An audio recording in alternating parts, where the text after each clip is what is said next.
Arlene, abortion advocates say a Supreme Court ruling today will endanger women and abortion clinic workers. But a unanimous ruling by the nation's high court seemed to show the justices thought otherwise. CBN's Paul Strand was at the Supreme Court when the ruling was announced. The Massachusetts bubble zone law allowed people to talk about anything but abortion and all choices surrounding the life of an unborn baby within 35 feet of an abortion clinic.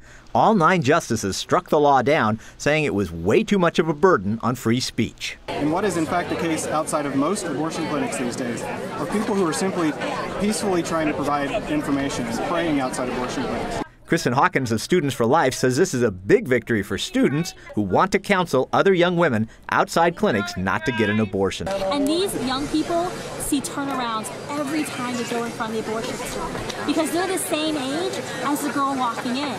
And so she looks at them and says, why are you out here? Why are you giving up your Saturday to be here to help me?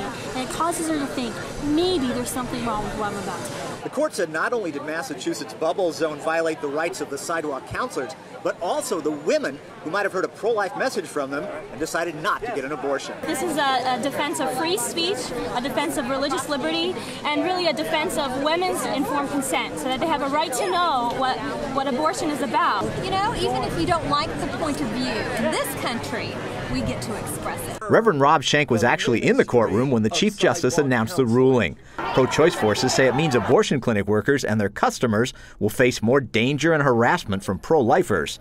Schenck says the Chief Justice and court dismissed that argument. The other side tries to disparage these good people and make them out to be crazed maniacs that are violent and threatening. And in fact, the Supreme Court of the United States said nothing could be more false or less true. Paul Strand, CBN News, the Supreme Court. Joining us now for more is Jordan Sekulow of the American Center for Law and Justice. And Jordan, this is a unanimous ruling. How big a victory is this? This is a big win, Mark, because this is the kind of the first time the court is starting to get rid of what we call the abortion distortion. The idea that those who are pro-life have a different First Amendment than those who support abortion. And in this case, for the court to unanimously come down and say this 35-foot fixed buffer zone around abortion clinics violates the First Amendment, not because of strict scrutiny being applied, but because of this is not narrowly tailored. You can't just say, well, because some places have had 10 or feet or 15 feet, that now we're going to have 35 feet. And again, this being this opinion coming today, I think for everyone in the pro-life movement, these are those incremental victories we have to move towards to getting the First Amendment to apply equally to both sides of the issue. Justice Scalia had some harsh words from the court about its past rulings about abortion rights and free speech. Talk a little bit about that.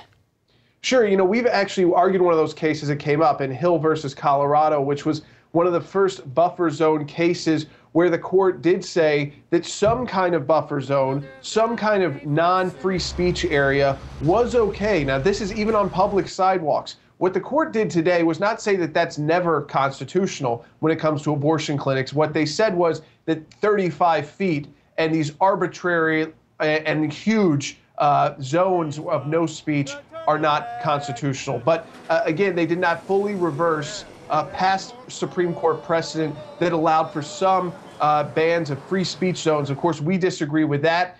There's one thing, there are laws in place. If people are trying to block entrance to an abortion clinic, they get arrested. Those laws are in place. So the idea that you just ban speech anywhere, we don't agree with. But this is an incremental victory. You gotta win victories like this to get back to the starting point where, again, the First Amendment should apply equally to everyone. Jordan, let's talk about the impact of the Supreme Court's ruling on these other laws that you're talking about.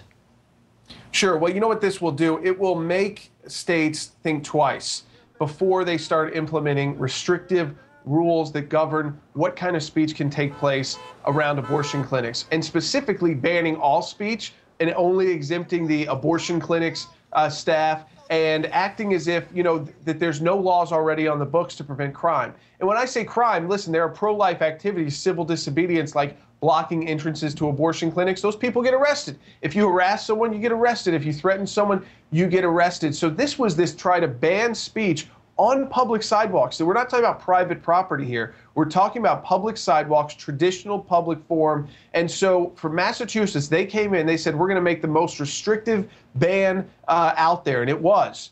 And the Supreme Court today said that's unconstitutional. Okay, Jordan Sekulow of the American Center for Law and Justice. Thanks, Jordan. Thanks, Mark.